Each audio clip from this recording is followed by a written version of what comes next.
Berita ini teman-teman hikmah syar'inya luar biasa. Kenapa? Yang paling pertama teman-teman, fungsinya adalah untuk para sahabat sendiri. Hikmah yang paling penting kenapa Nabi SAW, Allah dan Rasulnya memerintahkan agar yang keluar pasukan yang kemarin. Apa sebabnya?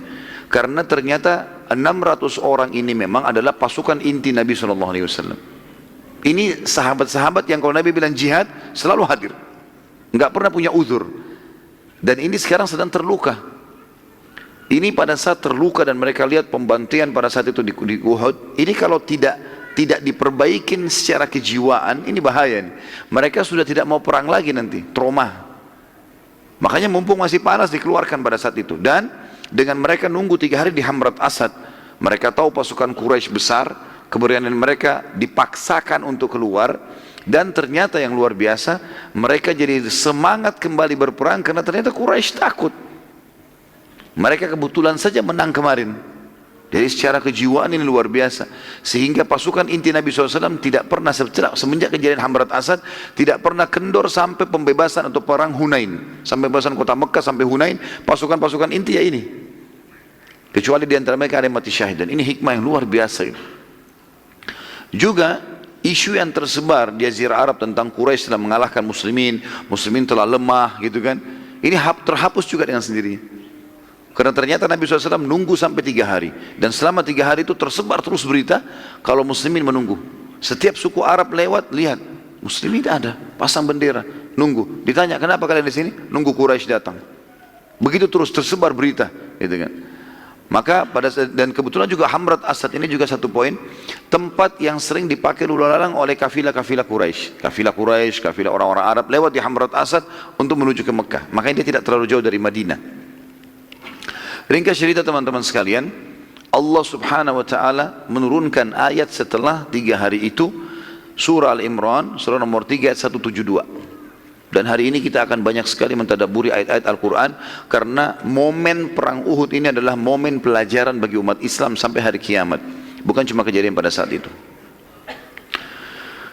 A'udzu billahi minasyaitonir rajim. Alladzina istajabu lillahi war rasuli min ba'di ma asabahumul qarh lilladzina ahsanu minhum wattaqau ajrun azim. Orang-orang yang mentaati perintah Allah dan Rasulnya sesudah mereka mendapatkan luka dalam peperangan Uhud. Ayat Al-Quran merincikan itu, menyebutkan fadilah 630 orang ini ya. Orang-orang yang mentaati Allah dan Rasulnya setelah mereka mendapatkan luka di perang Uhud, dalam kondisi luka pun mereka masih patuh. Makanya tadi saya bilang ini pasukan inti Nabi Sallallahu Alaihi Wasallam. Jadi kalau ini kalah, ini masalah ini secara kejiwaan. Makanya Allah turunkan memuji mereka. Bagi orang-orang yang berbuat kebaikan di antara mereka dan yang bertakwa disiapkan pahala yang besar. Artinya adalah bagaimana Allah Subhanahu Wa Taala memuji mereka. Dan setelah 3 hari betul-betul mereka pulang, sampai dinukil dalam beberapa athar, para sahabat yang tadinya tidak bisa menegakkan punggung mereka menegakkan punggung. Mereka mulai tersenyum. Mereka mulai lagi ya semangat satu sama yang lain. Oh ternyata kita menang. Ternyata kita menang. Dan ini satu hal yang luar biasa. Bagaimana strategi perang Nabi SAW yang mengikuti wahyu tepat sasaran. Ya. Dan pada saat mereka pulang, sampai ada di antara mereka yang tadinya kalau tidak terjadi Hamrat Asad, kemungkinan besar mereka harus mengobati diri mereka sampai berbulan-bulan, bahkan tahunan dengan luka-lukanya. Tapi ternyata dengan kejadian Hamrat Asad dan mereka semangat, luka mereka bisa sembuh dalam beberapa hari. Dengan hikmah Allah, karena semangatnya. Bahkan setelah itu mereka mengatakan kepada Nabi SAW, kami siap ya Rasulullah menuju ke Mekah. Kapan saja ajak kami ke Mekah. Ini tidak akan terjadi kalau tidak ada Hamrat Asad.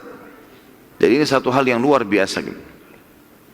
Tentu ada beberapa hal yang terjadi di Hamrat Asad ini ya, pada saat sebelum terbentuk pasukan. Penyuruh Nabi SAW keliling-keliling, mutar-mutar, sampaikan informasi gitu kan. Ada di antara mereka seperti Sa'ad ibn Ubadah radhiyallahu anhu yang lagi dengan Usaid bin Khudair, 2 orang kepala suku Ansar yang lagi menempel pelapa-pelapa daun, ya daun-daun pohon yang biasa mereka pakai untuk obat di luka-luka mereka. Waktu terdengar seruan Rasulullah SAW memanggil seluruh pasukan hadir kemarin untuk hadir sekarang juga jihad, maka mereka mencabut luka-luka mereka. Kalau kita sekarang punya perban, di perban itu dicabut sama mereka, sengaja dicabut, dibuka. Tadinya mereka bisa biarin tuh, tapi ada di antara mereka yang mencabutnya untuk membuktikan bahwasanya saya tidak peduli dengan luka saya. Maka Usaid bin Khudair menariknya sambil mengatakan, aku tidak akan pernah menolak panggilan Allah dan Rasulnya. Menarik daun tersebut sambil mengucur lagi darahnya di dadahnya, ada yang di lengannya, ada yang di kepalanya. Mereka cabut semua itu untuk menunjukkan bahwasanya memang betul-betul mereka siap. Padahal mereka bisa biarkan dalam kondisi terperban, misalnya mereka jalan kan. Tapi ini luar biasa, perjuangan sahabat yang luar biasa ini. Maka mereka pun ada yang datang ke sana dalam kondisi darahnya ngucur. Dan yang paling unik adalah yang pernah saya ceritakan, 2 orang anak muda dari Ansar yang mereka sudah tidak bisa bergerak lagi, dari kepala sampai kaki luka semua, 70 luka satu orang, adik kakak. Dua-duanya hanya bisa pada saat itu ditaruh di atas kuda, dibaringkan, dan mereka sudah tidak bisa bergerak. Waktu diturunkan pun dari kuda di rumah orang tuanya, di rumah ibunya, ya, itu hanya diturunkan, saya dipikul oleh beberapa sahabat untuk diturunkan dan diletakkan di atas tempat tidur mereka, nggak bisa bergerak lagi. Lukanya semua ngucurin darah dari kepala sampai kaki, 70 sampai kakinya, 70 luka ini. Bukan main-main teman-teman sekalian. Coba kita bayangkan kalau silet saja kena jari kita. Mungkin antum kalau begini sudah nggak sholat subuh. Nggak usah bicara jihad. Baru luka nggak bisa sholat subuh. Baru becek sedikit, hujan, nggak bisa. Bagaimana kalau dipanggil ke Hamrat Asad pada saat itu? Mundur semua paling, sembunyi di bawah kolom. Lihat para sahabat, cabut perbannya, 70 sabetan pedang. Dikatakan dalam riwayat, sabetan pedang, hantaman tombak, luar biasa ini. Luka-luka dari kepala sampai kaki, di depan, di belakang, sakit semua. 2 orang anak muda ini umurnya 15 sama 16 tahun. Lagi baring. Mereka dengar dari depan rumahnya. Hai muslimin yang hadir kemarin di Uhud, datanglah. Rasulullah SAW suruh kalian menyerang Quraisy dan tidak boleh ikut kecuali yang ikut kemarin. Si kakak bilang sama adiknya, kita nggak bisa diam di rumah nih. Kita dengar seruan Rasulullah gitu.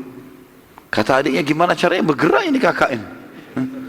Gimana caranya kita mau pergi ke sana gitu? Apa kata kakaknya? Saya akan seret kamu ke satu sisi sampai saya sudah tidak mampu, lalu kamu seret saya. Intinya kita tidak boleh tinggal di rumah sini. Mereka saling seret-seret adik kakak. Dilihat oleh orang-orang di Madinah itu.